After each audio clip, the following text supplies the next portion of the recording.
$194K।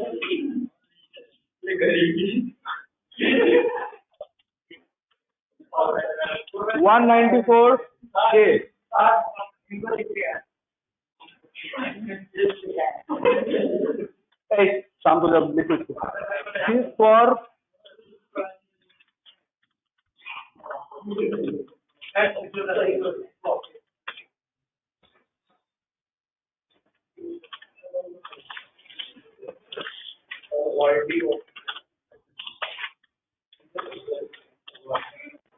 Okay guys, आप लोग को तो ऑलरेडी पता चल गया होगा इस सेक्शन के बारे में। जब 184C पढ़े थे, एक कंपेयर एंड कॉन्ट्रैक्ट ये उस टाइम पे आई थिंक आपको याद होगा कि कॉन्ट्रैक्ट, दुनिया में हर चीज कॉन्ट्रैक्ट होता है, हर चीज दुनिया में क्या होता है, कॉन्ट्रैक्ट होता है। लेकिन सारा कॉन्ट्रैक्ट 184C के तहत नहीं होता है, कुछ 184J के अंदर भी जाए। तो जैसे कि आमप्लेयर का बात हुआ था विद IPL, वो कहाँ जा रहा है, वो 184J में जाएगा, बिकॉज क्योंकि वो कॉन्ट्रैक्ट परफॉर्म करने के लिए हम लोग क्या चाहिए, हम लोग का डिग्री डिप्लोमा चाहिए। That's why 184J is important. मतलब ये बात हम लोग किए थे। उसके बाद हम लोग कौन सा बात किए थे, उसके बाद हम लोग बात किए थे आई गेस बहुत सारे डिस्कस किए थे। शेफ का बोले थे शायद, या डॉक्टर का बोले थे, ठीक है, क्या बोलता एफकॉन का बात किए थे। तो गाइस 194J में तो पता चल ही गया होगा कि प्रोफेशनली जो भी टेक्निक आप करोगे, प्रोफेशनली काम जो भी आप करोगे, जो भी काम आपका बाय प्रोफेशन आपका रहेगा, उसमें आपका 194J एप्लीकेबल होगा। अब डॉक्टर सबको 194J एप्लीकेबल कब होगा, ये बात एक बार कर चुके हैं, और एक बार आप लोग के लिए जानकारी के लिए बोल दो कि डॉक्टर साहब का 194J के अंदर आएगा। तो बेसिकली डॉक्टर साहब का जो एम्प्लॉयबिलिटी है, कि आपको पता है हर एक डॉक्टर कोई ना कोई हॉस्पिटल का फैकल्टी मेंबर्स के अंदर आते हैं। अच्छा, जैसे कि हम लोग का रिस्पेक्टेड स्कूल टीचर, हम लोग का जो स्कूल टीचर होते हैं, तो स्कूल टीचर का हम लोग जो रिस्पेक्टेड टीचर थे, तो उन लोग को ना दो तरह कॉपी चेक करना होता है। एक कॉपी चेक जो हम लोग का क्लास टेस्ट होता है, आप लोग को याद होगा बचपन के टाइम से हम लोग क्लास में पता लगाते कौन सा सर क्वेश्चन सेट करेंगे, उस अकॉर्डिंगली प्रिपरेशन करना है। ये सर करेंगे तो पक्का टफ क्वेश्चन आएगा, तो पढ़ना अच्छा चाहिए। अच्छा, ये सर क्या है तो कुछ भी कर सकता है, ऐसा भी प्लानिंग किए हो। मतलब मुझे आज भी लगता है कि ये सब सोच ना कर पढ़ लेते तो शायद लाइफ कुछ और होता, और उससे तो सोच ऐसा नहीं, दोस्तों सोचता यार पता लगा कौन सा क्वेश्चन करता है सर, ये सर ऐसा बुद्धि लगाया आप लोग। फिर पेपर चेकिंग अलग बात था कि कौन सा पेपर चेकिंग, तो बेंगोली मीडियम में तो सब पॉपुलर था, मतलब ठीक है। तो ये सब चीज हम लोग का उस टाइम का ये था। ये पेपर चेक करने में टीचर को एक्स्ट्रा पैसा नहीं मिलता। आप 10th स्टैंडर्ड से, सॉरी 9th स्टैंडर्ड से 10th स्टैंडर्ड में प्रमोट हो रहे हो, उसका जो पेपर कॉपी चेक हो रहा है उसके लिए टीचर को एक्स्ट्रा कुछ पैसा स्कूल वाला दे तो ठीक, नहीं तो ठीक है, तो रिस्पॉन्सिबिलिटी के अंदर आता है। लेकिन बोर्ड एग्जाम जो होता है, काउंसिल का जो एग्जाम होता है, वो ऑप्शनल था। हर एक सर वो पेपर चेक नहीं करता है, जिनको अच्छा लगता है वो मंगवा लेते कॉपी। कहाँ से, काउंसिल से या बोर्ड से। तो आपको पता होगा कि हम लोग का जो बोर्ड एग्जाम होता है 10 या 10+2 का, उसका पेपर स्कूल वाला सेट नहीं करता, चेक भी स्कूल वाला नहीं करता, एक्सटर्नल होता है। तो आप एक बात बताओ, कोई भी रिस्पेक्टेड टीचर ऐसा बोर्ड का कॉपी चेक किया, बोर्ड का कॉपी चेक किया, और मान लो उनको टोटल 50,000 का चेक मिला फ्रॉम द काउंसिल, इतना पेपर चेक किया। अभी पैसा थोड़ा महंगा होगा तो अभी इतना पैसा तो मिल जाना ही चाहिए। जैसे सीए एग्जाम का कॉपी, बहुत सारे स्कूल टीचर को सीए एग्जाम कॉपी नहीं मिलता, बट प्रोफेसर को मिलता है कि सीए एग्जाम का कॉपी चेक करने के लिए, इंटर का चेक करना, फाइनल का चेक करना, तो हर एक पेपर के लिए 70 रुपए 80 रुपए मिलता है। तो आप अगर 100 पेपर चेक करोगे तो देख लो कितना पैसा आपको मिलना चाहिए एंड ऑल दैट। तो गाइस आज मान लो कोई भी रेस्पेक्टेड टीचर ऐसा काउंसिल का या बोर्ड का पेपर चेक करके अच्छा खासा अमाउंट कमाए, वो अलग बात है, वो तो ठीक है। हाँ पैसा हम लोग क्या, हम तो अच्छा, क्वेश्चन मेरा वो नहीं, क्वेश्चन मेरा ये है, आज अगर कोई टीचर को ऐसा पैसा मिल रहा है, मतलब पेपर चेक करने के, स्कूल का नहीं, एक्सटर्नल पेपर चेक करने का पैसा मिल रहा है, तो टीडीएस अगर काटना है तो कौन सा सेक्शन में काटना? क्या 192 होगा कि 194J होगा? क्योंकि ये पेपर चेक करने के लिए टीचर का क्वालिफिकेशन मैटर करता है। आप जाओ तो आपको देगा, कोई आप चेक कर सकते हो। क्लास 10 का पेपर चेक करने के लिए ऑक्सफोर्ड यूनिवर्सिटी की डिग्री चाहिए क्या? आप कर सकते हो, बट आपको मिलेगा नहीं, क्योंकि you are not a qualified teacher. तो जब तक आप क्वालिफाइड टीचर नहीं बनते हो, एसएससी देखिए, तब तक आपको ऑप्शन नहीं मिलता है। तो कौन सा सेक्शन एप्लीकेबल होगा? 194J, समझ रहे हो? तो आई थिंक ये क्लासिफिकेशन तो हम लोग बहुत पहले कर लिए थे, अच्छा, जितना सारा क्रिकेटर है, फिल्म आर्टिस्ट है, ये लोग जो इंडियन टीम से जो पैसा, इंडियन टीम में पैसा मिलता है खेलने के लिए? देखो कैटेगरी आता है, कैटेगरी ए प्लस, जैसे विराट कोहली, महेंद्र सिंह धोनी तो कैटेगरी ए प्लस के अंदर आते हैं। फिर आता है ए, तो उसका पर एनम फीस मिलता है जो बीसीसीआई देते हैं, 7 करोड़ जो बीसीसीआई देते हैं। तो क्या ये उन लोग का सैलरी है? क्या है बोलो? क्या ये लोग एम्प्लॉय है इंडियन क्रिकेट टीम का? जब तक रिटायर ना होगा तब तक खेलना चाहेगा कि ये कभी भी कुछ भी हो सकता है? कुछ भी हो सकता है। तो सर ये रेम्यूनरेशन होता है। तो रेम्यूनरेशन कहाँ जाएगा? 184 में आ जाएगा। अच्छा, अब डायरेक्टर का बात कर लेते हैं। कंपनी का डायरेक्टर कौन होता है? जो कंपनी का डिसीजन लेते हैं। एमसीए 21 बोल के एक प्रोजेक्ट आया था 2011 या 2012 में, जहां पे कुछ प्रपोजल रखा गया था कि जो कंपनी का स्टॉक ओपन मार्केट में ट्रेड होता है, मतलब जिसका आप शेयर मार्केट में पैसे इन्वेस्ट कर सकते हो, उस कंपनी का, मतलब उस कंपनी के खिलाफ अगर शेयर होल्डर का कंप्लेन रहे, ग्रीवेंसेस रहे, तो क्या होगा? मतलब सर समझ लो कि हम एक शेयर होल्डर, हम टाटा केमिकल में पैसे इन्वेस्ट करके रखे, मुझे टाटा केमिकल से कोई शिकायत है, तो ये बात मेरा कौन सुनेगा? अब समझ रहे मैं क्या बोल रहा हूँ? बिकॉज डायरेक्टर के पास जाओगे तो डायरेक्टर बोलेगा वो अपना कंपनी के खिलाफ कोई कंप्लेन सुनेगा ही। तो एमसीए 21 में इस बात के ऊपर ट्रांसपेरेंसी लेके आने के लिए बहुत बड़ा इनिशिएटिव लिया गया, जिसके अंदर वन ऑफ द इनिशिएटिव था इंडिपेंडेंट डायरेक्टर का अपॉइंट करना। क्या चीज करना? इंडिपेंडेंट डायरेक्टर का अपॉइंट करना कि आपका अगर बोर्ड ऑफ डायरेक्टर्स 10 होगा तो उसका 110 मतलब एक डायरेक्टर ऐसा रहेगा जो आपका इंडिपेंडेंट डायरेक्टर की तरह काम करेगा। से फॉर एग्जाम्पल वो क्या करेगा? इंडिपेंडेंट डायरेक्टर खाली कंपनी में आएंगे जब बोर्ड मीटिंग होगा, और आके क्या करेंगे?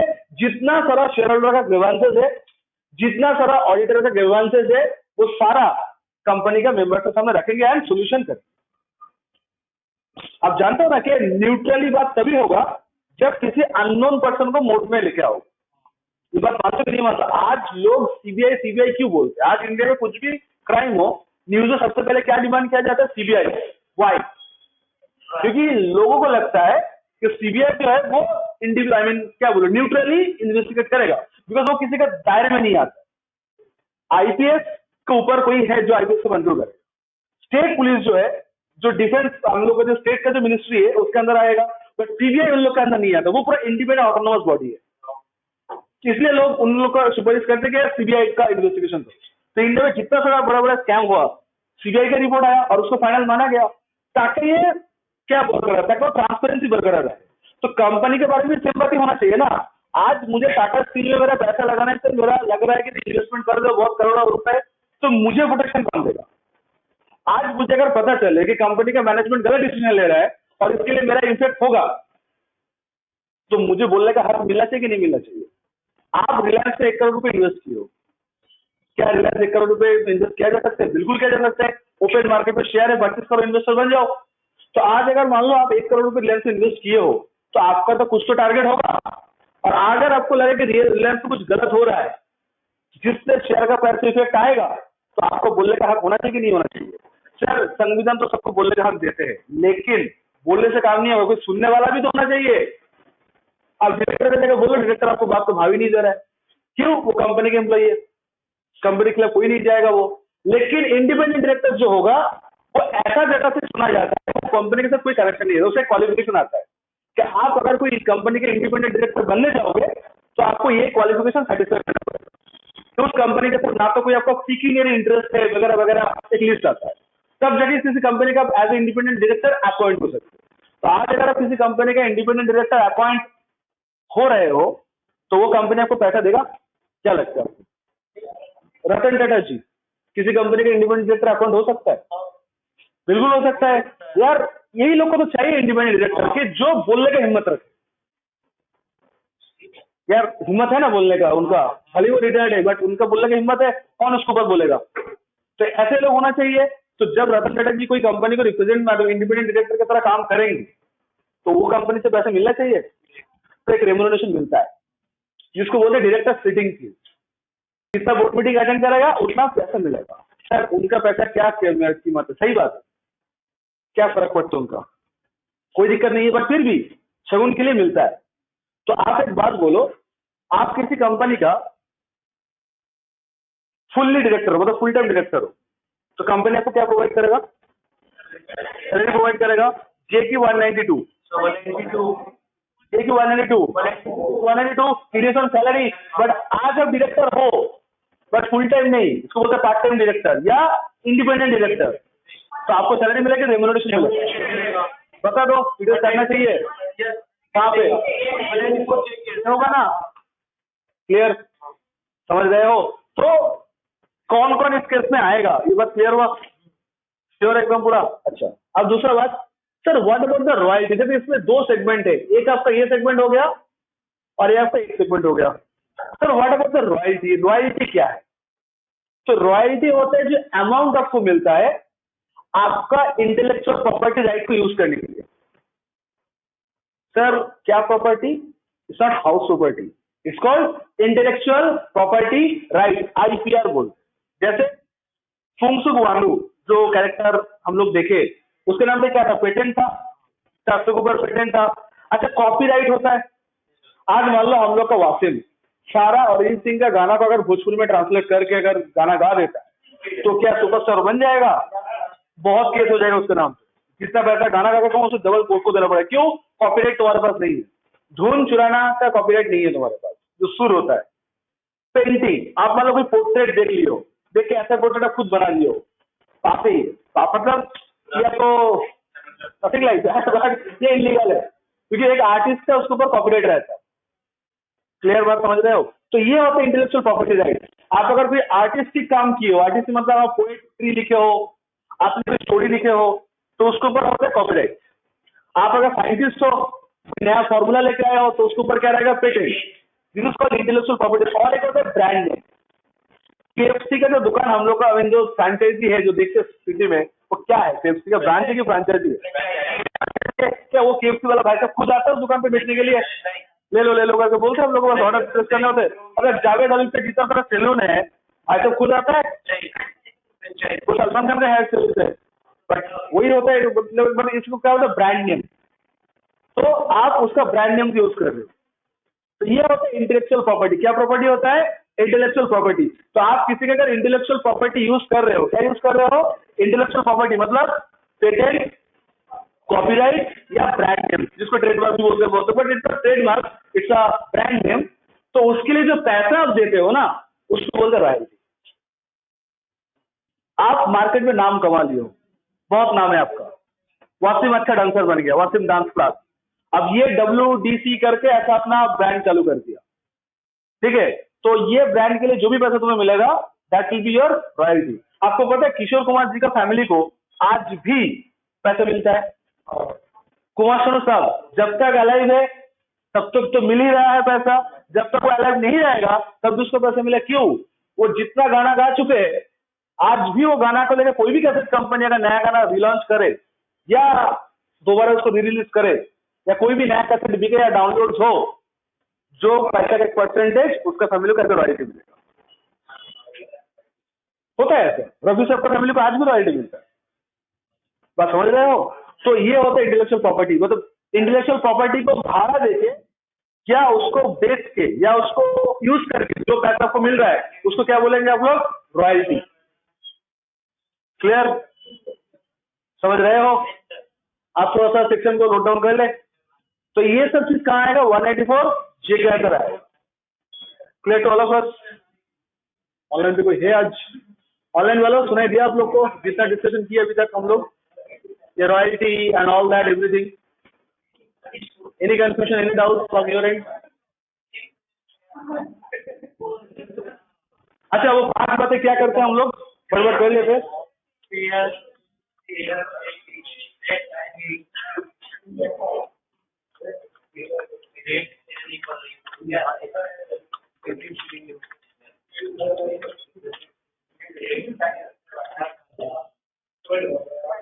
फिर याद है आप लोग को? टाइम मतलब क्या बजे? रात के 10 बजे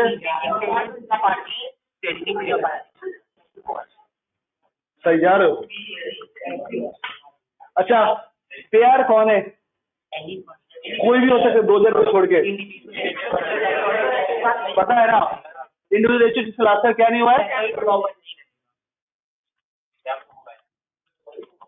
रिपीट करते हैं नहीं फेयर अदर देन एक और बोलो individual and HUF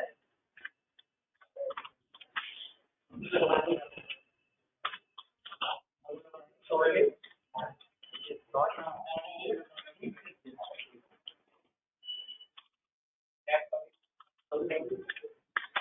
was last year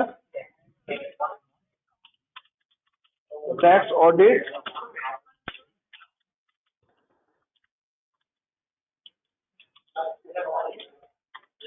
ये बात तो आएगी दिमाग में छप गया होगा आप लोग को। टीडीएस हर कोई कर सकते हैं 2000 को छोड़ के।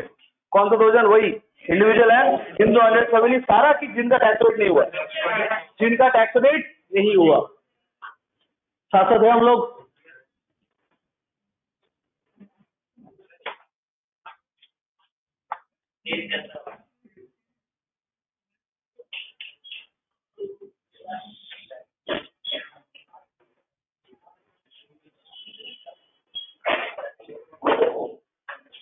आगे बढ़े।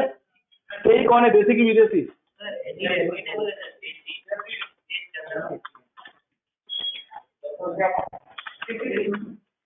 ठीक है, कुछ नहीं है तो पार है ना।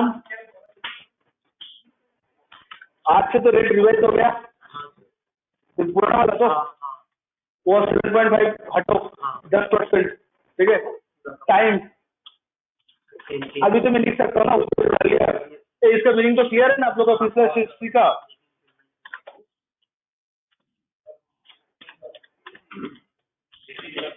whichever is earlier, अरे मेकिंग पेमेंट और crediting the party whichever is earlier, ये बात तो लिख सकते हैं ना, अभी कोई दिक्कत नहीं है।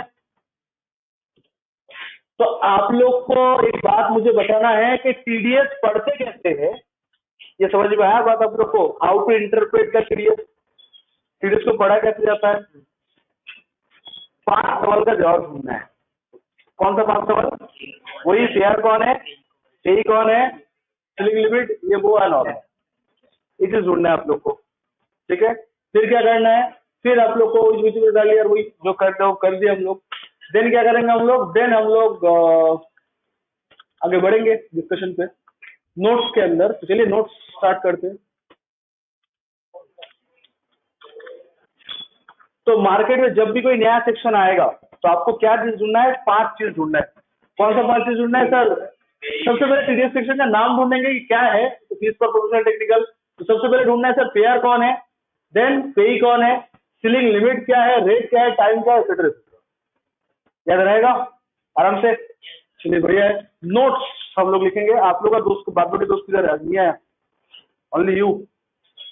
तो ठीक है, तो सबसे पहला नोट्स क्या? नोट्स, अच्छा एक बात आप लोग से शेयर करना है जो ऑलरेडी 194 स्कीमें किए थे। अच्छा वो कॉन्ट्रैक्ट याद है ना आप लोग को, पेंटिंग वाला जो यूज किए थे कि मटेरियल का दाम कॉन्ट्रैक्टर का बिलिंग रेट पार्ट होता है। बात होगा ना आप लोग का कि आप घर वायरिंग करवा रहे हो तो उसके लिए जो वायरिंग का जो सामान का दरकार है, वायर, स्विचेस, एनसीबी जो भी दरकार है, 2 ऑप्शन है। या तो आप खरीद के दो, कॉन्ट्रैक्टर अपना लेबर लेके सेटिंग करके चला जाएगा, या फिर पूरा कॉन्ट्रैक्ट उसको दे। वो खुश कहाँ होता है जब पूरा कॉन्ट्रैक्ट करता है। तो वो जब आपको बिल बनाएगा तो बिल पे मेंशन करेगा स्विच का दाम इतना, पॉली का वायर का दाम इतना, या हेवेल्स का वायर का दाम इतना, और मेरा ये जो तोड़ फोड़ की इसका कितना चार्जेस। वो दीवार तोड़ फोड़ करता है ना पूरा एकदम ड्रिल से करके ना, ऑल दैट। तो होता है, अच्छा टेक्नोलॉजी अच्छा है। तो आपको पता है कि अगर कॉन्ट्रैक्टर टोटल बिल अगर इश्यू कर देता है तो टीडीएस काट जाएगा। एक बार रिकैप कर लेते हो वाला पार्ट, बिकॉज अभी हम लोग ये चीज डिस्कस करना है यहाँ पे। मान लो कॉन्ट्रैक्टर आपको 1 लाख का फ्लैट बिल दे दिया, 1 लाख प्लस जीएसटी, बोल रहा है कि इसके अंदर सब कुछ इंक्लूडेड है, तो आप क्या करोगे? टीडीएस काटोगे? कौन सा अमाउंट के ऊपर? पूरे अमाउंट के ऊपर। कॉन्ट्रैक्टर बोले देखिए हम लोग जो घर पे तोड़फोड़ किए हैं, दीवार के ऊपर इसका जो छेद करके जो वायरिंग वगैरह की है, ये सब चार्जेस है 30,000 रुपीज। 70,000 का खाली सामान लगा, और उसका बिल भी आपको दे दे रहा हूँ। ये स्विचेस का बिल है, ये वायर का बिल है, ये आपका अदर इक्विपमेंट का बिल है। तो आप जब उस कॉन्ट्रैक्टर को पेमेंट करोगे तो करोगे तो 1 ही लाख करोगे, लेकिन टीडीएस 1 लाख के ऊपर काटना है कि 30,000 के ऊपर काटना है? समझ रहे हो सर? कितने ऊपर काटना है? 1 लाख 30,000 पक्का? क्यों 30,000 के ऊपर काटना है? क्योंकि उसका सेपरेट बिल इशू हो गया ना। 70,000 में क्या इशू है? सेपरेट बिल इशू हुआ है। तो टीडीएस कितने ऊपर काटना है? ओनली 30,000 के ऊपर काटना है टीडीएस। साथ है ना हम लोग।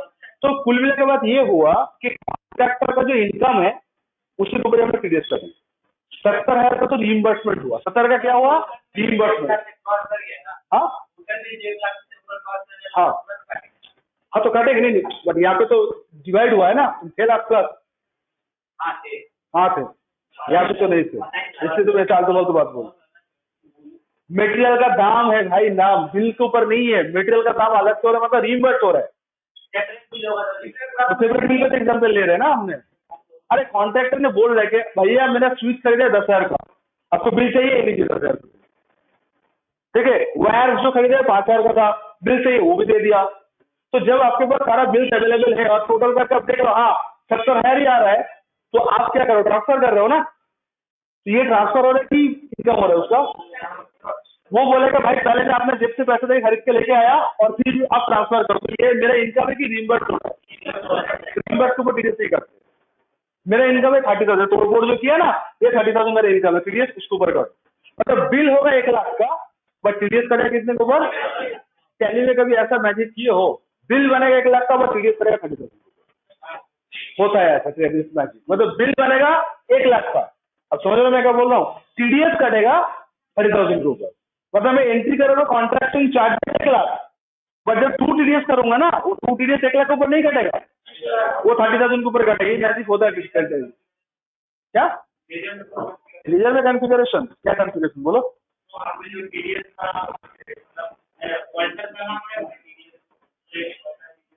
हाँ, उसमें क्या होता है? उसमें कुछ नहीं होता। एक एडिशनल विंडो आता है जहाँ पे एक ऑप्शन ऑन करना पड़ता है, एक्सेसिबल वैल्यू। फिर उसी को ओपन करके एक्सेल वैल्यू के लिखना पड़ता है कौन से ऊपर टीडीएस काटना। तो वहाँ पे वैल्यू आ गया 1 लाख, हाथ से चेंज करके लिखना 30,000। सिखा देंगे, टेंशन मत लो, ये सिला दिखा रहा हूँ, सिखा देंगे, डोंट वरी। अच्छा, ये तो हो गया हम लोग का। नेक्स्ट क्या है हम लोग का? अभी ऑडिटर का सुन लो, ठीक है। ऑडिटर कहाँ आएगा पूछ लेते हो सेकंड के लिए एक बार। ऑडिटर कहाँ आएगा? 1/C 1/J। आपको पता है ऑडिट जब होता है, कॉन्ट्रैक्ट होता है विशाल जी, आपको पता है एक हम लोग का ये करना पड़ता है, क्या बोलते हैं उसको, सेंड करना पड़ता है लेटर, जहाँ पे हम लोगों को टर्म्स एंड कंडीशन लिखा हुआ रहता है। सामने वाला बॉडी साइन करेगा, मेरे पास आएगा, साइन कर, दोनों के बीच एग्रीमेंट बनेगा, कितना साल के लिए एक्सटेंशन होगा, क्या होगा, ऑल एवरीथिंग, सब कुछ रेगुलेशन, सब कुछ। तो कॉन्ट्रैक्ट हो रहा है भाई, फिर भी 194 क्यों? बिकॉज ऑडिट करने के लिए होना चाहिए। ये बात तो पूरा क्रिस्टल क्लियर है कि हर कॉन्ट्रैक्ट, भले वो कॉन्ट्रैक्ट के नाम पे आए, बट कहाँ नहीं आएगा? 194C में नहीं आएगा। जहाँ पे कॉन्ट्रैक्ट परफॉर्म करने के लिए क्या चाहिए? डिग्री, डिप्लोमा, सर्टिफिकेट चाहिए 24 पर डे। तो आइटम फीस कहाँ आएगा? 194J में आएगा। कहाँ आएगा? 194J में आएगा। एग्री कर रहे हो? अब एक बात सुनो, समझो अगर सर ऑडिट में क्या होता है, खास करके आउटसोर्सिंग ऑडिट क्या होता है? आपको क्या लगता है ऑडिट जब होगा, जो भी खर्चा ऑडिट के लिए इंकर्ड होगा, ये पे किसको करना चाहिए? क्लाइंट को करना चाहिए, जिसके लिए काम हो रहा है। तो आउटसोर्सिंग ऑडिट मतलब मान लो सपोज मुझे क्लाइंट मिला हैदराबाद और मुझे हैदराबाद जाके ऑडिट करना होगा, तो खर्चा कहाँ से स्टार्ट होता है? कोलकाता से हैदराबाद का ट्रैवलिंग, सबसे पहले खर्चा ये होगा। ट्रैवलिंग मतलब फ्लाइट लो, ट्रेन लो, उसका फेयर आएगा। फिर तुम्हारा घर से एयरपोर्ट या स्टेशन तक पहुंचने का खर्चा आएगा। फिर आपको तो नहीं लगता हैदराबाद उतरती आप डाउनलोड हो जाओ क्लाइंट कॉपी की, तो वहां से जाना पड़ेगा, एयरपोर्ट से हो या आपका स्टेशन से क्लाइंट ऑफिस तक जाना पड़ेगा, ठीक है। अच्छा, तो उसका खर्चा तो लगेगा। फिर आप जब ऑडिट करने गए हो तो खाली ऑडिट ही करोगे, मतलब hotel to office, office to hotel. Hyderabad गया तो चारमीनार घूमने का मन करेगा, हैदराबादी बिरयानी खाने का मन करेगा। क्या है हैदराबादी बिरयानी, क्या डिफरेंस है? अगर कभी किसी को हैदराबादी बिरयानी खाने का मन हो तो वहां पे ना जो कैटेगरी आता है, जैसे कोलकाता में क्या होता है, लार्ज मीडियम ऐसा कैटेगरी आता है, वहां पे कैटेगरी होता है स्पाइसी, नॉर्मल, एक्स्ट्रा स्पाइसी। तो भूल से भी कभी एक्स्ट्रा स्पाइसी मत लेना, छोड़ के चला आओ। नॉर्मली हम लोग यहाँ पे कलर मिला के कलर चेंज करते हैं, वो लोग मिर्ची डाल के कलर चेंज कर देते।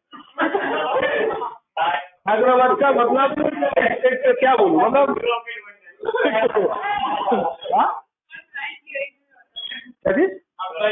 नहीं हम ट्राई नहीं, मुझे उसको बता दिया था सर, बोल रहा सुनो, वहाँ पे लेमन राइस, ओके, जीरा राइस, और वो टेस्ट बहुत अलग है, मतलब कोलकाता यहाँ पे टेस्ट कुछ है ही नहीं उसका।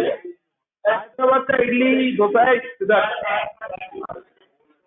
हैदराबाद में अगर जाओगे तो सबको मन करता है, तो उन लोग का स्पाइस के ऊपर वो कैटेगरी होता है। तो वहाँ पे पैराडाइज बोल के एक दुकान है हैदराबाद का, जो वर्ल्ड फेमस है, जैसे अरसलान यहाँ का है, पैराडाइज हैदराबाद का है, जो वर्ल्ड फेमस है पूरा उस बिरयानी के लिए। तो उसका टेस्ट अलग है, और तुम लोग जो बिरयानी खा के बड़े हुए देखते हो, ये स्मेल भी ऐसा नहीं करता है, वो पूरा अलग कैटेगरी का है।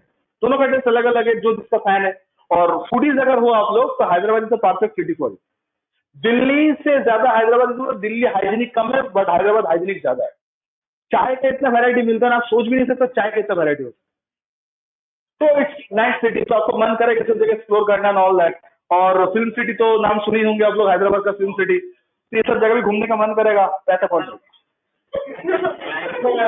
आप बोलो पैसा कौन देगा? मजा कब आता है? जब पैसा अपना हो, क्लाइंट का हो। घूमो आप, बट पैसा कौन दे? तो ऐसा तो बोलेगा और लगता है, मुझे हाईटेक सिटी घूमना है, पैसा दीजिए, ऐसा तो बोलना नहीं चाहिए ना। क्लाइंट वाला किस ऑडिटर से पाला पड़े, तो ऑडिटर कर लेते हैं अपने तो जुगाड़ लगा लेते हैं, ठीक है। तो हम लोग का आउटसोर्सिंग ऑडिट में क्या होता है, एक तो ऑडिट फीस होता है, और क्लाइंट बोल देते हैं कि सर देखिए, आपका जो जो खर्चा हो रहा है, आप सारा bill at the end of the audit accountant को दे दीजिएगा, हम रिइंबर्स करवा देंगे। तो ये जो एक्स्ट्रा बिल का जो बात हो रहा है, इसको बोलते हैं आउट ऑफ पॉकेट एक्सपेंस।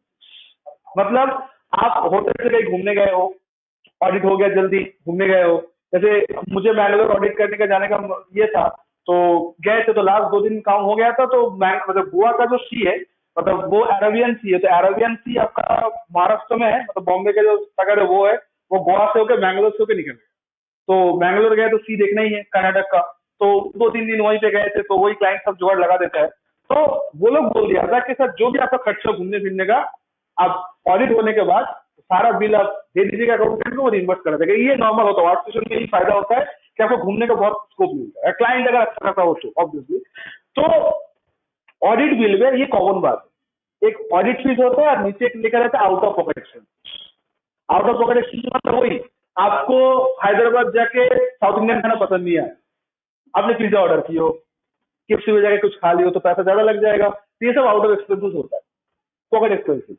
समझ रहे हो बात? अब सवाल ये उठ रहा है कि मान लो टोटल ऑडिट फीस है 1 लाख और आउट ऑफ पॉकेट एक्सपेंसेस का बिल है 20,000, तो क्लाइंट कितना पैसा पे करने वाला है आपको? 1,20,000। क्वेश्चन आ रहा है टीडीएस कौन सा उनके ऊपर? कायदे से 1,20,000 के ऊपर ही टीडीएस करना चाहिए, लेकिन जैसे कॉन्ट्रैक्टर का नियम था वैसे इसका भी नियम है कि अगर आउट ऑफ एक्सपेंसेस, क्या sorry out of pocket expenses अगर सेपरेटली बिल पे शो हो और वो अगर बिल आप सबमिट कर देते हो, तो उसके ऊपर नो टीडीएस। क्यों? एक रिइंबर्स हो रहा है। केएफसी का बिल पहले हम पे किए, वो बिल क्लाइंट को समझे, क्लाइंट उसको रिइंबर्स कर। क्या मेरा कोई प्रॉफिट हो रहा है? तो जहां प्रॉफिट नहीं है वहां इनकम नहीं है, जहां इनकम नहीं है वहां पे टीडीएस। ये बुद्धि लगा लोगे। लेकिन ऑडिटर अगर हरी से निकलेगा, बोलेगा हटाओ यार, तो कौन करेगा, 1,20,000 फ्लैट बिल चार्ज कर, तो क्लाइंट क्या मानेगा कि 1,20,000 का इनकम है और टीडीएस किसके ऊपर करना है? 1,20,000 के ऊपर ही करना है। तो आप लोग को समझ आ रहा है कि बिल इशू करना भी एक ट्रिक है यहाँ पे, कि बिल जब इशू करेगा वो डिसाइड करेगा टीडीएस कौन सा अमाउंट ऊपर काटना है। तो आपको अगर हाई टीडीएस काटना है तो बिल हटाओ, पूरा फ्लैट बिल चार्ज करो। लेकिन आप अगर चाहते हो कि नहीं, मेरा टीडीएस खाली मेरा बिल अमाउंट को ऊपर ही काटे, तो जितना सारा आउट ऑफ पॉकेट एक्सपेंसेस है उसका सेपरेटली बिल रखो और bill pay separately show. Ola का बिल, उबेर का बिल, रेस्टोरेंट का बिल, जहां जहां मिला आपको बिल जमा करके रखो और क्लाइंट को सर्विस कर दो। ऐसा बात बोल रहा क्लाइंट को जाके इंप्रेशन खराब हो जाता है। देखिए हमने केएफसी में 2-4 बार गए, हर बार 500 का बिल होता है, ऐसा करके मत बोला। क्लाइंट बोलेगा ये कोई तरीका है बोलने का? अगर रीइंबर्स करवाना है तो वो ससुराल नहीं है, हाँ क्लाइंट है, तो थोड़ा सा डॉक्यूमेंटेड बात करना, ठीक है। तो बोल देना कि सर ये केएफसी का पूरा बिल है, लीजिए रीइंबर्स करवा लीजिए, बोलते हैं ऐसा, ठीक है। एनीवे, तो पहला पॉइंट हम लोग का वही रहेगा, आउट ऑफ पॉकेट एक्सपेंस। तो आप लोग बोला आउट ऑफ पॉकेट एक्सपेंस समझ में आया? ये ऑडिट में बहुत पॉपुलर है खर्चा, खास करके आउटसोर्सिंग ऑडिट जो होता है, ठीक है। तो क्लाइंट मान लेता है, अरे यार तुम्हारा साइन के ऊपर सब कुछ डिपेंड करता है, उसको ना मान के क्या करेगा वो तुम्हें क्यों बुलाया है? आपको क्या लगता है? और जो ऑडिटर जो आउटसोर्सिंग ऑडिट होता है, ये सब पूरा अच्छे से अकाउंट कर लिया होगा, आप जगह कहीं साइन करोगे, यही काम रहता है कि अगर वो आपको किसी पैसा इन्वेस्ट करे तो उसका भी कुछ शॉर्ट है। आपका लॉजिक, आपका कॉमन सेंस क्या बोलते हैं? सर उसको भी आपसे बहुत कुछ लेना है। क्या लेना है? पहले वो तो टैक्स लायबिलिटी काम करवाना है। तो आप जब इतना सेवा कर रहे हो तो थोड़ा तो उससे मेवा ले ही सकते हो। तो इसलिए बोलता है ठीक है सर, जो भी खर्च हो बोल देना, आप दे देंगे। गिव एंड टेक पॉलिसी दुनिया में यही चलता है, ठीक है। तो ऑडिटिंग प्रोफेशन यही मजा है। आ जाओ लिख लिया इसको। तुम लोग पहले बोला आउट ऑफ पॉकेट एक्सपेंसेस, समझ में आया? तुम लोग को करना है, आप लोग को आउट ऑफ पॉकेट एक्सपेंसेस।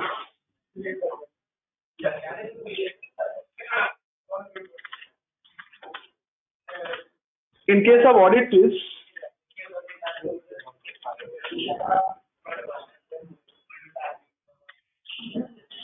पहले बोलो आउट ऑफ पॉकेट एक्सपेंसेस आपको समझ में आया?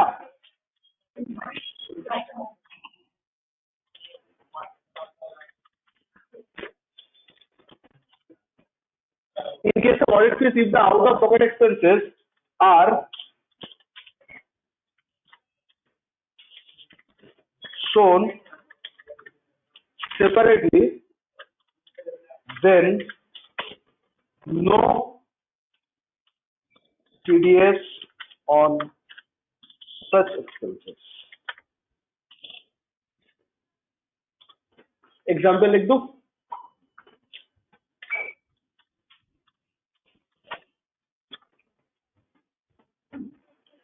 Audit fees 1 lakh,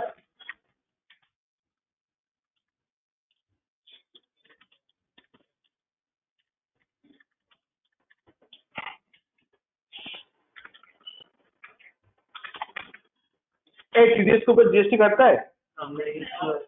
क्या फालतू बात आप बोल रहे हो? क्या जीएसटी के ऊपर TDS करता है? हम लोग भी हाँ ना बोल रहे हो, TDS के ऊपर बाद में बोल रहे, बाद में। आप समझ गए हो ना, भावना को समझ गए हो ना?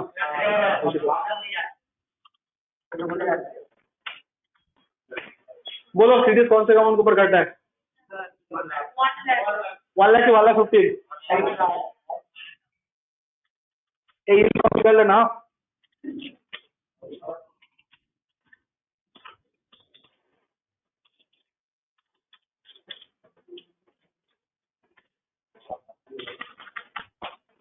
ठीक है,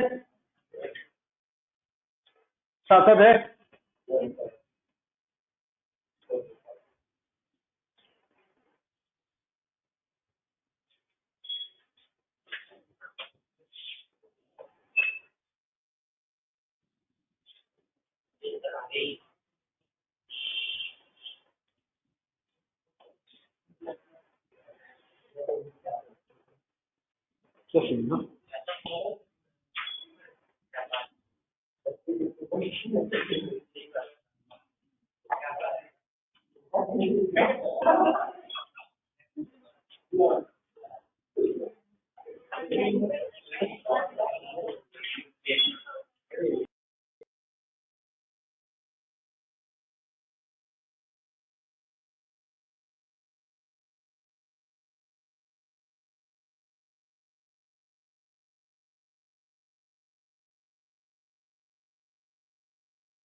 नेक्स्ट पॉइंट चलो। Hello sir. सर वो 194J के नीचे जो उसका हेडिंग का नाम था, एक बार दिखाएंगे सर? देखते होंगे। देख लो देख लो। हाँ हाँ हाँ, ये sir. Next example point number 2 देखो। अच्छा गाइस, रॉयल्टी का बात हुआ, रॉयल्टी का मीनिंग समझ में है आप लोग को? क्या है? हाँ क्या बोल रहे हो? बोला ऐसे का बोलो, क्या बोल रहे हो? IPR, IPR intellectual property right. क्या चीज? इंटेलेक्चुअल प्रॉपर्टी राइट को भाड़ा देके या उसको यूज करके जो भी पैसा आपको मिल रहा है उसको हम लोग बोलते हैं रॉयल्टी। आईपीआर के अंदर क्या आता है? Patent, copyright, brand name. जैसे आईसीए का भी तो ब्रांड नेम है ना, आईसीए उल्टा लगा, आईसीए सॉल्ट लेक, तो फ्रेंचाइजी है, तो लोग क्या पे करना पड़ता है? रॉयल्टी। आज अगर आप मैकडोनल्ड्स का फ्रेंचाइजी लेना चाहते हो तो आपको क्या देना पड़ेगा, रॉयल्टी। अरे यार ब्रांड यूज कर रहे हो आप यार, आपका अच्छा ये जो मियो और फिर मॉन्जिनीज जितना सारा केक शॉप देखते हो क्या सब इन लोग का है कि फ्रेंचाइजी होता है? फ्रेंचाइजी होता है। कभी क्लास से बात किए थे आप लोग मियो अमरो को लेके? इन लोगों का बिजनेस मॉडल सुन लो क्या है। मियो अमरो का मुझे पता है कैसे होता है। आपको 200 या 150 स्क्वायर फीट की एक दुकान दिखाना पड़ता है, रेंटेड हो या खुद का हो चलेगा। फिर आपका फूड सेफ्टी का लाइसेंस, फैसाई लाइसेंस जो होता है वो लाइसेंस आपको लेना पड़ता है, ट्रेड लाइसेंस जिस चीज का सब देना पड़ता है। एक 10 लाख के आसपास उन लोगों के पास सिक्योरिटी डिपॉजिट देना पड़ता है। जिस दिन टर्म्स एंड कंडीशन खत्म होगा आपको पैसा लौटा दिया जाएगा, बट तब तक वो पैसा उसके पास रहेगा, जिसको हम लोग सिक्योरिटी डिपॉजिट बोलते हैं। फिर जितना सारा आप शोकेस देखते हो ना, मॉन्जिनीज के दुकान में आप जाओगे तो देखना कॉमन पैटर्न फॉलो होगा। एक जगह फ्रिज रहेगा, एक शोकेस रहेगा, और जो शोकेस रहेगा ऑलमोस्ट सेम पैटर्न का ही होता है। तो वो सारा चीज वो मॉन्जिनीज खुद प्रोवाइड करता है या मियो हमारे खुद प्रोवाइड करता है। आपका क्या कमीशन होगा? जितना काउंटर सेल होगा 20% आपका, जितना काउंटर सेल होगा उसका 20% आपका। उसी 20% से आपका दुकान की इलेक्ट्रिसिटी बिल, दुकान में भी स्टाफ है तो उसका सैलरी और अदर एक्सपेंसेस आपको देना। समझ रहे हो? उसी 20%। हाँ क्या बोल रहे हो, बचा के इतना तो तुम्हें तो तुम लो ऐसे जगह जहाँ पे बहुत सेल हो। अब तुम मान लो वो हम लोग का जो शोले वाला गांव होता है रामगढ़, वहां पे जगह तुम केएफसी का दुकान खोल लियो, कस्टमर आएगा जय वीरू, ठीक है, तो पैसा आपको देगा नहीं, तो खत्म तुम्हारा कहानी वहीं पे, ठीक है। लेकिन तुम अगर सिटी सेंटर में ओपन करोगे, भले वहां पे है वो आपको ओपन करने का ऑप्शन नहीं मिलेगा, तो वहां पे सोच के देखो सेल कितना है, तो एरिया वाइज देता है ना आपका। तो आप अगर देखते हो कि हाँ यहाँ पे लोग केक खाने में ज्यादा इंटरेस्ट लगते हैं तो यूज करो वहां पे। फ्रेंचाइजी का ये होता है, सारा चीज वो लोग डिसाइड करेगा, आपका परसेंटेज में प्रॉफिट मिलता है, उसी से आपका दुकान चलाना है, आपका घर चलाना है। क्लियर? समझ रहे हो? और उसी के अंदर ही रॉयल्टी इंक्लूड रहेगा। क्लियर? तो कहीं फ्रेंचाइजी बिजनेस लेने का मन हो तो बातचीत कर लेना इन लोग से, सर ये अच्छा होता है। मेरे हिसाब से अगर आपका पोजीशन सही है, मतलब ऐसा लोकेलिटी में रहते हो जहाँ का पीपल चीज अफोर्ड कर सकते हैं, आपको लगता है ग्रोथ है, you should go for it, अगर आपको मौका मिले तो। बिकॉज ये जनरेशन वाइज चलेगा, ये रातों रात बंद होने का कोई चांसेस नहीं। और सबसे बड़ी बात आपका एक पहचान बनेगा, लोगों को बोलो तुम क्या करते हो, अरे उस मार्केट में जो दुकान है ना किसी को मेरा है, तो किसी को बोल दे, ठीक है, समथिंग लाइक दैट। अरे बिजनेसमैन बोलने में लोगों को ज्यादा प्राउड फील होता है यार, बस और ऐसी बातों के साथ होगा। सुनाई इधर देख लो। तो नेक्स्ट बता रहा हूँ उसके बाद, अच्छा क्लियर ट्रिप यात्रा.com सब नाम सुने हो ना? क्या इन लोग का कभी इन लोग का ऑफिस देखो तुम लोग, जो ऑनलाइन ही देखो, इन लोग का ऑफिस भी होता है, ठीक है। अगर मान लो आपको क्लियर ट्रिप का या मेक माई ट्रिप का आपको फ्रेंचाइजी लेना है, तो बेसिकली काम क्या करना है, आप लोग को पब्लिक को बुला बुला कर बुकिंग्स करवाना है, हॉलीडे के लिए, फ्लाइट का टिकट, ट्रेन का टिकट, ये चीज करना है। ऑनलाइन होता है, नो दैट, बट आज भी लोग ऑफलाइन देखते हैं एंड ऑल दैट। तो ये लोग क्या करता है, मैं आपको पूरा बिजनेस मॉडल समझा रहा हूँ। देखो मेरा ऐसा एग्जांपल देने का एक ही रियलिटी है कि मुझे लगता है कि जब तक आप बिजनेस मॉडल नहीं समझोगे तब तक आपको टैक्स का प्रोविजन फील नहीं है, मुझे तक नहीं आता, क्योंकि फ्लैट 10% टीडीएस काटता है, 20% काटता है, ये हर जगह सबको मिल जाएगा, बट इसको यूज कैसे करना है, जब तक ये बात आप नहीं समझ रहे हो कैसे आपका इंप्रूवमेंट होगा। तो बिजनेस मॉडल समझना बहुत जरूरी होता है। चलिए एक बार बिजनेस मॉडल समझते हैं। सपोज मान लो आपने क्लियर टिप का फ्रेंचाइजी ले लिया या मेक माई टिप का फ्रेंचाइजी ले लिया, वो लोग क्या करेगा, पहला साल इसको बोलते हैं फ्रेंचाइजी सपोर्ट सर्विस। क्या बोलते हैं? फ्रेंचाइजी सपोर्ट सर्विस, जो अपना बंदा आपको ऑफिस से भेजेगा। क्या करने, वो आके कॉल करेगा, वो आके आपको बिजनेस समझे, क्योंकि वो ट्रेंड बंदा है। आज अगर आप फ्रेंचाइजी लेके कुछ गलत काम कर रहे हो, नुकसान आपका नहीं होगा, नुकसान ब्रांड का होगा। क्यों? सपोज मान लो ये हम लोग को विकास जी के साथ कोई नाइंसाफी हो गया, विकास जी क्या करेगा, दुकान के बाहर आएगा, फेसबुक लाइव करेगा, दोस्तों दिस इज क्लियर, ठीक है। और ये भाई सुन लो ना यार, तुम लोग एग्जाम मतलब इतना इंटरप्ट करते हो ना, तो तुम लोग अगर एग्जाम्पल दो, फिर लोग करते ना ऐसा, करते ना, फेसबुक लाइव करते ना। एमआई का देखना, यूट्यूब में वीडियो भर भर के मिलेगा। एमआई का जब सर्विस सेंटर नया नया ओपन हुआ था तो लोग अपने घर से झाड़ झाड़ के दिया, अरे यार 1% भी तो इम्पैक्ट पड़ता है ना कस्टमर के ऊपर, तो फ्रेंचाइजी ओनर जो होता है उससे कुछ नहीं जाएगा, वो आज मियाँ कल मॉन्जिनिस को चला जाएगा, लेकिन जो ब्रांड का ब्रांड बचेगा उसका तो नुकसान होगा ना। इसलिए कोई भी फ्रेंचाइजी ओनर रिस्क नहीं लेता है कि भाई पहले 2 साल 1 साल हम सपोर्ट देंगे, तुम कुछ मत करना, लेकिन हाँ वो बंदे का जितना सैलरी होगा तुम दो, वो काम हो तुम्हारे लिए करेगा। बंदा भले ही मेरा हो बट काम किसके लिए करेगा? तुम्हारे लिए करेगा। अब समझ रहे हो कि नहीं समझ रहे हो? आज अगर क्रिएटिव का कोई फ्रेंचाइजी से धोखा हुआ, आज मान लो जावेद हबीब में आपका फिर धोखा हो गया, तो आप तो ब्रांड को ही बोलोगे ना, इस जगह फंस जाओ फालतू एंड ऑल दैट। आप जावेद हबीब को ट्वीट करोगे #protest, उसको बोला क्या फर्क पड़ता है? मेरा फर्क पड़ता है सर, ब्रांड खराब होगा, लोगों को थोड़ी पता है बिजनेस मॉडल कैसे चलता है। तो फ्रेंचाइजी सपोर्ट देना पड़ता है, हर ब्रांड ओनर फ्रेंचाइजी सपोर्ट देना पड़ता है। तो फ्रेंचाइजी सपोर्ट फ्री में नहीं मिलेगा, उसके लिए पैसा देना पड़ेगा। क्यों? क्योंकि काम वो तुम्हारे लिए कर रहा है, काम तुम्हारे लिए कर रहा है ना। तो आज मान लो आपने क्लियर ट्रिप का फ्रेंचाइजी ले लिया, तो क्लियर ट्रिप क्या करेगा? पहले 2 बंदा आपको ऑफिस में बिठाएगा जो आप ही के लिए काम करेगा, आप ही को प्रमोट करेगा, लेकिन सैलरी आपको देना है। आप समझ रहे हैं मैं क्या बोल रहा हूं? एंड पूरा साल का जो प्रॉफिट होगा उससे percentage as a royalty Cleartrip को देना है। पिक्चर क्लियर हुआ पूरा? तो आप बेसिकली क्लियर ट्रिप को 2 पेमेंट कर रहे हो। क्या पेमेंट कर रहे हो? एक फ्रेंचाइजी सपोर्ट के लिए पेमेंट कर रहे हो और रॉयल्टी दे रहे हो। क्लियर है? तो आपके पास बिल आना चाहिए। आज अगर कहीं पे आप पैसा दे रहे हो तो आपके पास बिल भी तो आना चाहिए। तो आपके पास मान लो बिल आया, आपके पास बिल आया, मैं बिल का ब्रेकअप दिखा रहा हूँ। आपसे मेरा क्वेश्चन बहुत ही सिंपल है, कमेंट करना है टीडीएस की नोट। पहले बोलो एग्जाम्पल क्लियर हुआ? ऑनलाइन वालों एग्जाम्पल क्लियर हुआ? फ्रेंचाइजी के एग्जाम्पल में क्या बोल रहा हूँ, ये आईसीए को भी देना पड़ता है। जितना सारा फ्रेंचाइजी आईसीए का, आईसीए उल्टा का, आईसीए हावड़ा, 100 बाजार, सॉल्ट लेक, जहाँ पे भी है, साल में 2 बार हर एक सेंटर का फैकल्टी को एक्सेप्ट करके उन लोग का अपग्रेड करना पड़ता है, उन लोग को ट्रेनिंग करवाना पड़ता है। तो पैसा कौन देता है? पैसा फ्रेंचाइजी देता है। ट्रेनिंग आईसीआईसीआई प्रोवाइड करता है, पैसा कौन देता है? फ्रेंचाइजी देता है। क्यों? क्योंकि काम फ्रेंचाइजी के लिए हो रहा है। आज उनका फैकल्टी मेंबर अगर ट्रेंड हो जाएगा, वो काम किसके लिए करेगा? फ्रेंचाइजी के लिए करेगा, तो पैसा उसी को देना चाहिए। तो और पूरा साल का जो प्रॉफिट होगा उससे परसेंटेज क्या देना पड़ता है? इससे तो एज ए रॉयल्टी देना पड़ता है। एग्जाम्पल क्लियर हुआ? तो आप जब किसी को पे करने जाओगे तो बिल तो इशू करना होगा ना।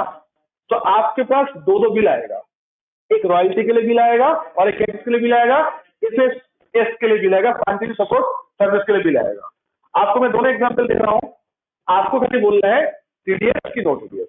बट याद रखना बिल इशू करने वाला इंसान एक ही है, वो है ब्रांड ओनर। समझ रहे मैं क्या बोल रहा हूँ? बिल इशू कौन कर रहा है? Brand owner. बट एक बिल की 2 बिल, 2 बिल क्यों? काम भी तो 2 हुआ है ना। क्या 2 हुआ? एक ब्रांड का काम हुआ और एक क्या हुआ? और एक फ्रेंचाइजी सपोर्ट हुआ है। डन? आगे बढ़े? आइए, तो फिर आपको क्या बोलना है? टीडीएस की नो टीडीएस। किसके नाम पे ले? क्लियर के नाम पे ले ले।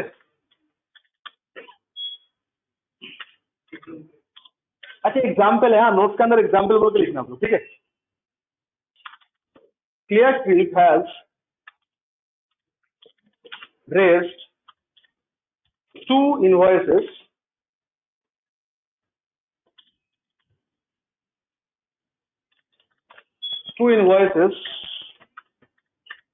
to its franchises. ओके, ठीक है। 1 क्या है? एफएसएस। एफएसएस का मतलब पता है ना? और दूसरा क्या है हम लोग का? रॉयल्टी। तो एफएसएस के लिए बिल जो इशू किया है वो है 28,000 और रॉयल्टी के लिए जो बिल इशू हुआ है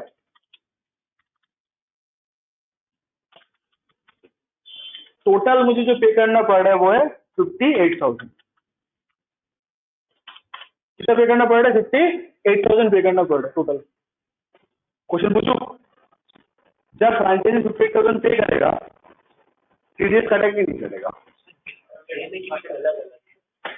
क्लियर ट्रिप बिल इशू किया और वो जो लिमिट था वो पर एनम है, तो ये 30,000 पर बिल लिमिट नहीं था, तो पर एनम था। कॉन्ट्रैक्ट की तरह कंफ्यूज मत हो जाएगा। 30,000 पर बिल कॉन्ट्रैक्ट में था, 30,000 पर बिल और 1 लाख एनम, बट यहाँ पे 30,000 पर एनम बोला गया है। बोलो टीडीएस की नो टीडीएस? हाँ 30,000 तो लिमिट है ना, 56,000 हो गया है। 58,000 सॉरी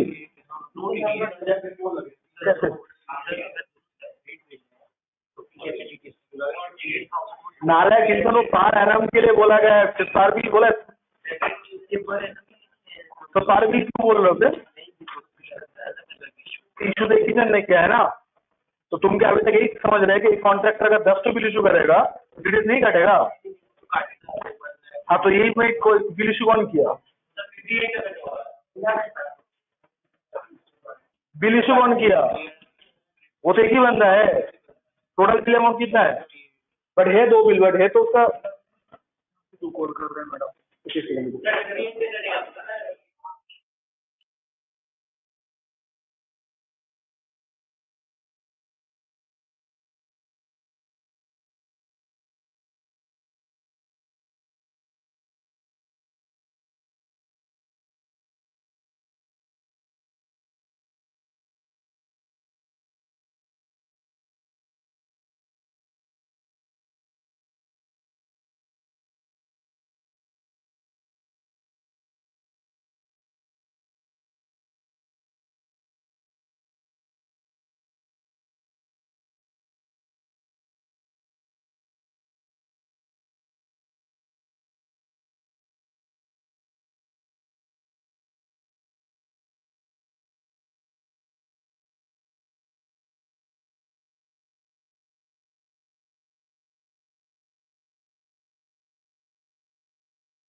गाइस सीडीएस के नोटिस बोलो।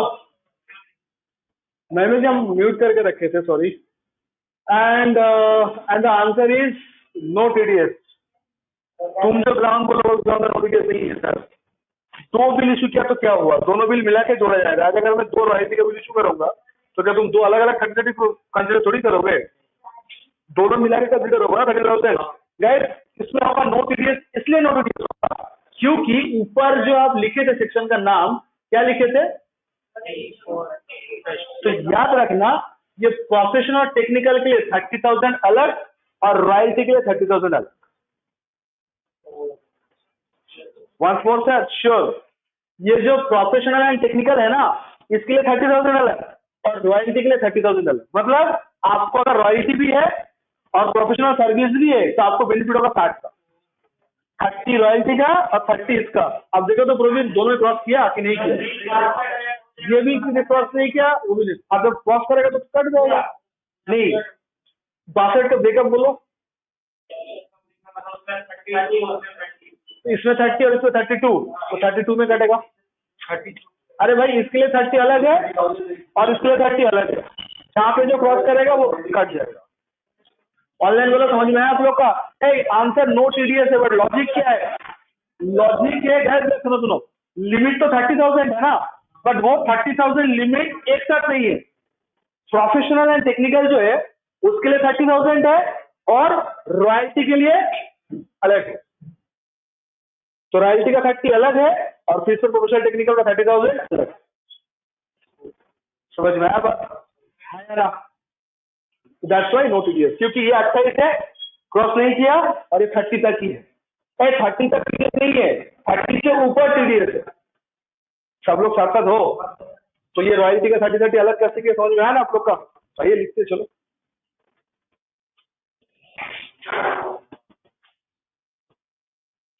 The limit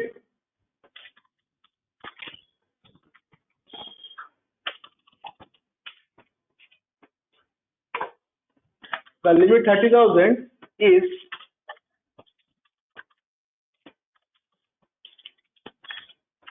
the limit 30,000 is separately applicable for royalties and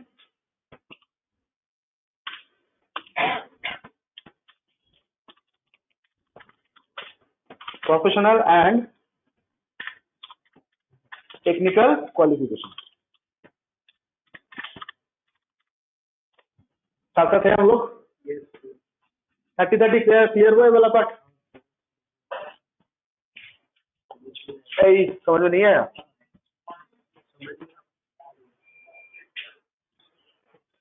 इसमें खा के आते हो क्या खाते हो? तो गले से आवाज नहीं निकलता।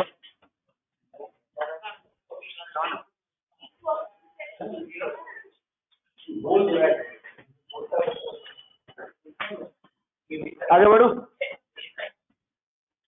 क्या है गाइस, समझ में आया? इस सबको समझ में आ रहा है? क्या क्लास में समझ में आया ना? ये ऑनलाइन समझ में आ रहा है? आपका सर क्या नाम है आपका? तुम्हारा नाम तो सुरेंद्र कृष्णा। समझ में आ रहा है किशोर जी? पंडित जी कोई डाउट है? Sure? Yes the Indian girl Shweta, बोलो। कोई डाउट है? और लैपटॉप में तुम्हारा कीबोर्ड माउस कुछ काम नहीं करता? हाँ तो लैपटॉप चलता है। ठीक है समझे? अच्छा डायरेक्टर फीस के बारे में बात हुआ था ना? In case of director fees है, सुनो। In case of director fees सुन लो ध्यान से। डायरेक्टर फीस क्या है? वो जो इंडिपेंडेंट डायरेक्टर बोले थे ना, उसका तो 180% होगा। थोड़ी देर पहले बात की थे ना कि कंपनी में 2 तरह का डायरेक्टर होता है। कौन कौन मुझे कहता है? कौन कौन डायरेक्टर रहता है? एक होल टाइम और एक पार्ट टाइम। पार्ट टाइम को हम लोग क्या बोलते हैं? Independent director. उन लोग क्या मिलता है? डायरेक्टर फीस मिलता है। तो आज एक कॉन्सेप्ट है, सपोज मान लो रतन टाटा जी, ठीक है, किसी कंपनी का इंडिपेंडेंट डायरेक्टर है और वो कंपनी बोले रतन टाटा जी हर मीटिंग के लिए आपको 1 लाख रुपए आपको मिलेगा। रतन टाटा जी क्या बोलेगा? 1 लाख करोड़। तो 1 लाख हम तुम्हें चिल्लर होगा यार, चिल्लर से भी कम है। मतलब सही बात है, जिसका नेट वर्थ 10,000 करोड़ है, जिसके पास लोग 1 लाख, तो बोलेगा भाई मैं पैसे के लिए नहीं करता, मैं इंसाफ के लिए करता हूँ। ऑल इन ऑल तो आप एक बात बताओ, रतन टाटा जी को ठीक है पैसा नहीं चाहिए, मैं शेयर होल्डर के लिए लड़ूंगा, ठीक है, तो उनको मान लो कोई कंपनी बोले ठीक है सर पैसा तो देना पड़ेगा, तो रतन टाटा जी ने बोला कि चलो शगुन का 1 रुपये लेंगे या शगुन का 11 रुपये लेंगे। इनमें में कहा था शगुन का 11 रुपये देते हैं हम लोग। किसको देते? पंडित जी को। इनसे कॉन्सेप्ट नहीं है, शगुन का 11 रुपये बोलते। आज के इंडिया में कहावत है शगुन का 11 रुपये। एक सेकंड, तो आज मान लो कोई डायरेक्टर 1 रुपये ले रहे हैं, 1 रुपये कहां से? कंपनी से। तो क्या उस 1 रुपये के ऊपर टीडीएस काटा जाएगा? It's very funny question. Very funny question. कोई डायरेक्टर का 1 रुपये मिल रहा है कि 1 रुपये के ऊपर टीडीएस काटना चाहिए? This is the funny question and the answer is director को अगर 1 रुपये भी दो ना, टीडीएस काट के देना। टीडीएस देना तो टीडीएस काट के देना। नेगेटिव क्यों आएगा? 1 रुपये का 10% 90 पैसा होता है, कभी नेगेटिव नहीं होगा। अच्छा 90 पैसे कैसे देंगे? पेटीएम ट्रांसफर कर देंगे। अब करेंसी ढूंढने मत जाना, 90 पैसे का मिलेगा नहीं, पेटीएम ट्रांसफर कर देंगे। चेक इशू करने 90 पैसे सही है, ठीक है। और किसी को भी ऑप्शन है फंड ट्रांसफर करना है, आरटीजीएस करते हैं, सही है क्या? आईएमपीएस ठीक है, चलो डिवाइस कर लेते। डिमांड ड्राफ्ट 90 पैसे का डिमांड ड्राफ्ट इशू कर देंगे, ठीक है। अच्छा ऑनलाइन वाला समझ में आया आप लोग को? अच्छा in case of director fees no ceiling limit.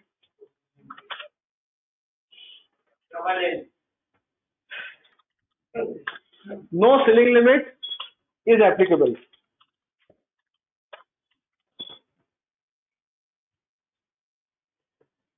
ये बताओ 30,000 एप्लीकेबल की नॉट एप्लीकेबल?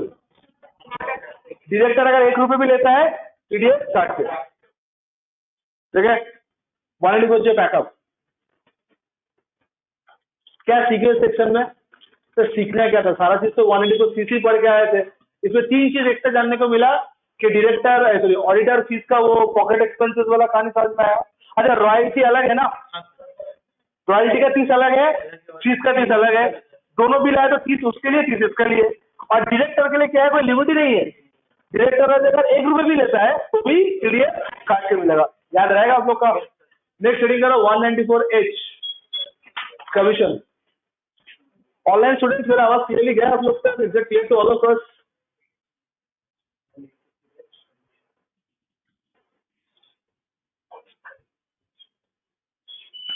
कोई किसी का शक या सवाल? All done. अच्छा 194H कमीशन। अब कमीशन सुनते ही हम लोग के मन में ना एक सुर गुनगुनाना चाहिए, 15/5 याद रखना, ठीक है?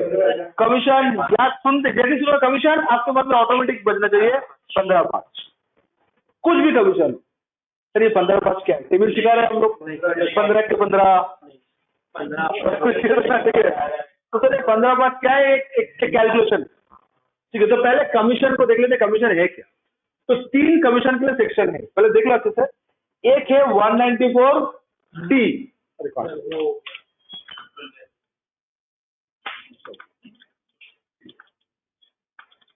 एक है 194D,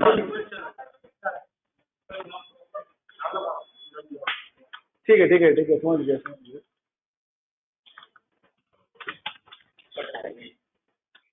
ठीक है, दूसरा है 194H एंड फाइनली है सॉरी नॉट 194H, 194G। ये सीक्वेंस सही है, देखो तो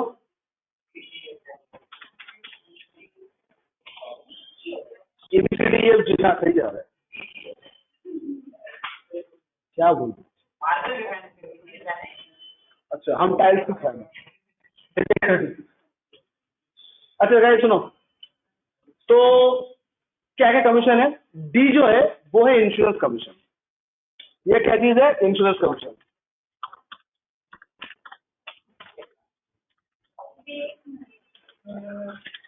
ठीक है।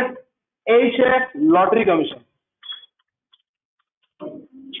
ये लॉटरी की स्पेलिंग सही है?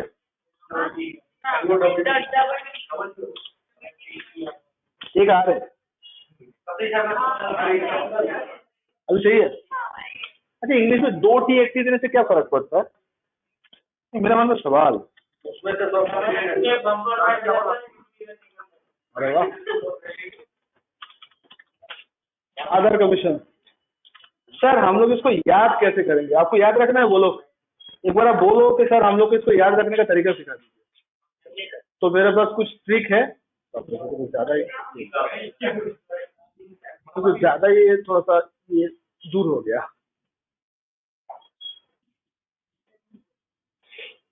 ठीक है ना, सुनो ध्यान से। डी मतलब डर।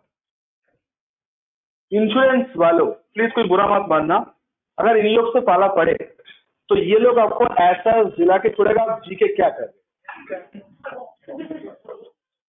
आपका असली वैल्यू तो मरने के बाद तो जी के क्या करें?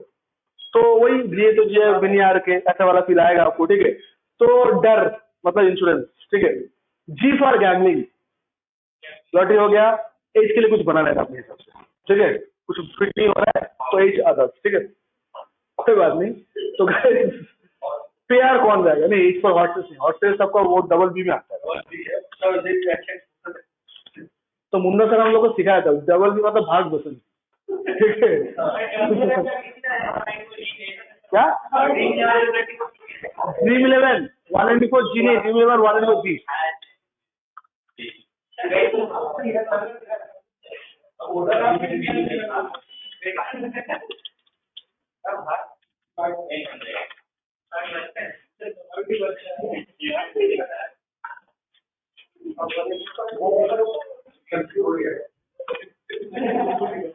सुन लो, इंश्योरेंस कमीशन कौन पे करेगा? इंश्योरेंस कमीशन कौन पे करेगा बोलो? कौन कौन कौन कौन? अरे यार आप लोग ना, इंश्योरेंस कमीशन कौन पे करेगा? कोई भी पे करेगा, कंपनी पे करेगा यार। भाई कंपनी एजेंट को मिलता है, तुम तो और हो, अपने आप को कमीशन देना तुम। तो ये कौन है? एजेंट, ठीक है। इसमें कौन देगा बोलो? कौन देगा कमीशन?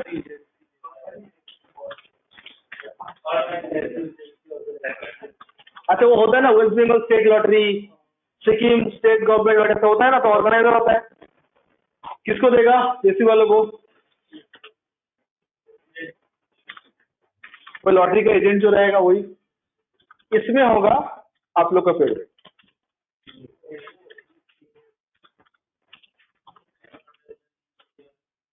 अच्छा हम लोग इसको प्यार से बोलते हैं अदर देन स्मॉल। स्मॉल मतलब वही जो आप लोग सोच रहे हो। कौन? इंडिविजुअल एशियन क्लास्टर क्या नहीं हुआ है? टैक्स रेट नहीं हुआ, वही बोला, ठीक है।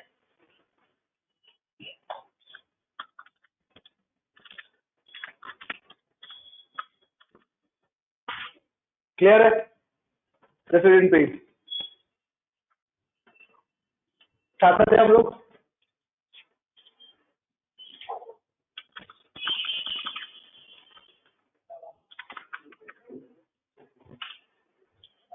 अब आप लोग को 15 पार्ट समझ में आएगा।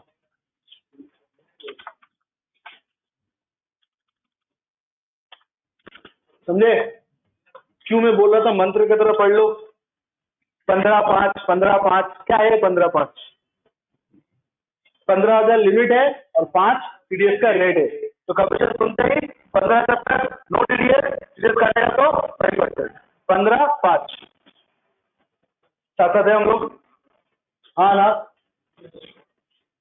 टाइम क्या होगा बता दो आप लोग का फेवरेट।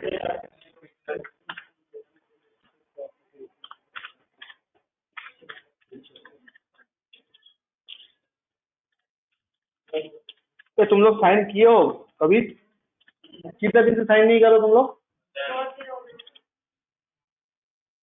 बस सदिया हो गया। लास्ट फाइनेंशियल ईयर में किया होंगे।